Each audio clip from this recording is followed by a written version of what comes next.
नमस्कार आपण स्वागत जनाऊँ आपणकर प्रिय चैनल शिक्षा मंदिर को किसी नुआ नुआ अपडेट सह आगु कही रखी जो मैंने चैनल टी प्रथम थर विजिट करुँच चैनल टी सब्सक्राइब कर दिंतु नोटिफिकेशन बेल दबाई दिंतु जहाँफल आम जहाँ नुआ नुआ न्यूज अपडेट अपलोड करूँ आपको सीधा सड़क नोटिफिकेशन जापर और आप सर्वप्रथम इनफर्मेशन पाइबार सफल हे और सेयार कर सांगसाथी सब बांटी पारे। तो चलते आलोचना करवा कौन रही आज प्रथम अपडेट। तो आगु कही रखी डिस्क्रिप्शन बॉक्स में टेलीग्राम चैनल लिंक को टच करते और जॉइन कर जातु सेठार समस्त प्रकार पीडीएफ उपलब्ध होउछि जहाँकि आपणकर अति उपादाय होता है। तो देखो ये रही प्रथम अपडेट टी रही महामारी समय शिक्षकों भूमिका को प्रशंसा मध्याह्न भोजन तदारक कमिटर बैठक ये रही सरकार तरफ शिक्षकों को प्रशंसा कर महामारी समय जेपरी भाव मध्याह्न भोजन दायित्व तुलाई से प्रशंसार योग्य होती शिक्षक। तो निश्चित भाव रही गोटे बड़ अपडेट देखा परवर्ती अपडेट। देखो ये रही सब बड़ अपडेट नरेंद्र मोदी रही tweet government of India has decided to cancel the class XII CBSE board exam after extensive consultations we have taken a decision that is student friendly one that safeguards the health as well as future of our youth।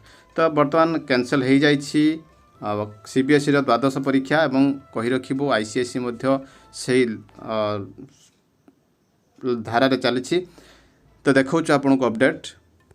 तो प्रधानमंत्री नरेंद्र मोदी बड़ घोषणा रही बातिल है CBSE द्वादश परीक्षा। आज प्रधानमंत्री अध्यक्षतार एक बैठक अनुष्ठित हो जाइछि। CBSE द्वादश बोर्ड परीक्षा को नहीं बैठक में आलोचना होता। कोरोना संक्रमण को देखि द्वादश परीक्षा को रद्द करने बैठक में निष्पत्ति होती। पूर्व दशम बोर्ड परीक्षा को केंद्र सरकार बातिल करथिले। तो निश्चित भाव रही गोटे बड़ अपडेट। CISE द्वादश श्रेणी परीक्षा बातिल है। चलित वर्ष CBSE CISE द्वादश श्रेणी परीक्षा करा जिवो कि नाही सेथि नै दीर्घ सप्ताह धरी लागी रहितबा अनिश्चिततार परिसमाप्ति घटिछि। कोरोना महामारी कारणरू देश में एथर परीक्षा बातिल करा जिबाकु मंगलवार प्रधानमंत्री नरेंद्र मोदी अध्यक्षतार अनुष्ठित उच्चस्तरीय बैठक में निष्पत्ति नि प्रधानमंत्री मोदी यह परिप्रेक्षी में कहते छात्र स्वार्थ और अभिभावक मनरे रहुथिबा आशंका और अनिश्चितता दूर पर एभली निष्पत्ति नियागला। उल्लेखयोग्य एथिपूर्व गत एप्रिल मासरे सरकार दशम श्रेणी बोर्ड परीक्षा बातिल करथिले। CISE श्रेणी 12 परीक्षा 2021 बातिल।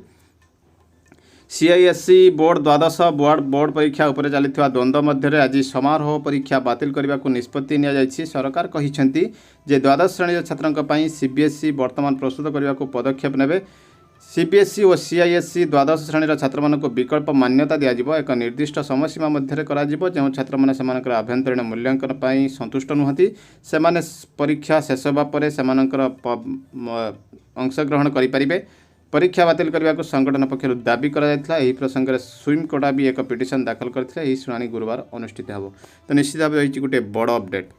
युक्त 2 छात्र छात्री को टीकाकरण लक्ष्य। भुवनेश्वर युक्त 2 पिला और परिवार को अग्राधिकार भित्ति टीका देवाक राज्य सरकार लक्ष्य रखिंट। केन्द्रमंत्री हर्षवर्धन को टीका संपर्क में चिठी लिखि जणाइछन्ति स्वास्थ्य मंत्री नव दास। टीका रेजिस्ट्रेशन नियम में कोहल करने नहीं उल्लेख करिसेंति नव दास। राज्यर सरकार अनेक पहाड़िया अंचल लोकों रेजिस्ट्रेशन समस्या रही तेणु टीकाकरण नहीं राज्य सरकार को अधिक क्षमता दि जाए चिठी उल्लेख कर राज्य सरकार युक्त 2 पिला और परिवार को टीकाकरण करने को चाहूँगी। घटनार गुरुत्व उपलब्धि कर हस्तक्षेप करने को दाबी कर स्वास्थ्य मंत्री नव दास। सेपटे भारत में पहुंची स्पुटनिक V वैक्सीन सबुठार बड़ कनसाइनमेंट। रूसिया स्वतंत्र विमान जोगे प्राय 30 लाख डोजर वैक्सीन पहुंची। आज हैदराबाद विमान बंदर में पहुंचा पर कड़ा सुरक्षा मध्य स्वतंत्र गाड़ी में वैक्सीन गुड़िक पानेका बायोटेक रखा जाइए। रूसियार चार्टर्ड पायलट RU 9450 जोगे यह भारत में पहुंची। आगक देशर वैक्सीन कार्यक्रम यह काम देव। यह पूर्व रूसिया प्रथम कनसाइनमेंटर भारत को 1,50,000 और May 14 60,000 doses Sputnik V vaccine आसी सारी। तो निश्चित भाव रही गोटे बड़ अपडेट। देखा परवर्ती अपडेट।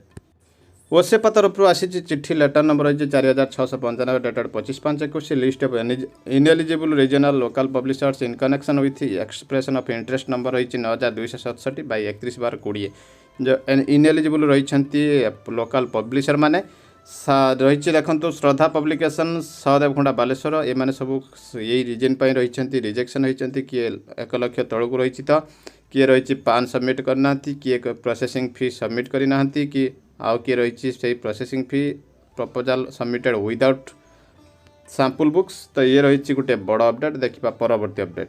सबुठार बड़ अपडेट रही गवर्नमेंट ऑफ ओडिशार लेटर नंबर रही 14,723 ऑर्डर रही subject functioning of government office during the extended lockdown period रे किपरि गवर्नमेंट ऑफिस फंक्शन करिवो ऑल द डिपार्टमेंट्स तो देखंतु all departments of the government shall function with 30% strength of employees and officers of the rank of deputy secretary and above should be office daily जो 30% रे चलिबो सब प्रकार department तो मास education department ता भितर आसुची however the department shall be liberty to decide scale of operation and the employees of strength किंतु department को पुणी दिया जाइछि स्वाधीनता keeping in view of the incidents and of infection among the employees of the department and the workload that of urgent nature in particular and ensure that the essential government work does not suffer तो सेथिपाई मध्य दिया जाइछि स्वाधीनता department को department मध्य decide करिवो it may be ensure that officers and staff who are not assigned duty on roster should work from home with VPN provided to them for attending the regular and pending works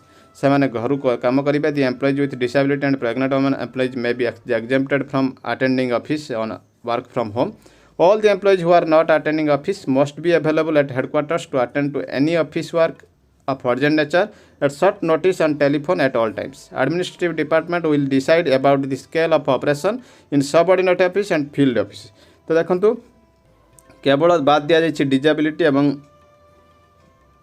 जो pregnant women मानकु या मानक व्यतीत समस्त को रही जहाँ पूर्व भली थिला 30% कर्मचारी एवं जदि चाहिए डिपार्टमेंट गाइडलाइन जारी करिबो तो डिपार्टमेंट एसएमई डिपार्टमेंट वर्तमान सुधा गाइडलाइन जारी करिछि जहाँकि 50% तार रही पूर्व ऑर्डर तो से अनुसार से 50% वर्तमान एसएमई काम चलो ये रही वर्तमान बड़ अपडेट एमती किसी नुआ नुआ अपडेट सह मुझे पुणी आसबि आपन सामना को तागुरु कहि रखिबि जो मैंने चैनल टी को प्रथम थर विजिट करूछंती चैनल टी को सब्सक्राइब करंतु नोटिफिकेशन बेल दबाई दिंतु जहाँफल आम जहाँ नुआ नुआ न्यूज अपडेट अपलोड करूँ आपन पाखु सीधा सड़क नोटिफिकेशन जाइपर और आपन सर्वप्रथम इनफर्मेशन पाइबार सफल होगा और शेयर कर सांगसाथी सब बांटी पारे रही जय जगन्नाथ।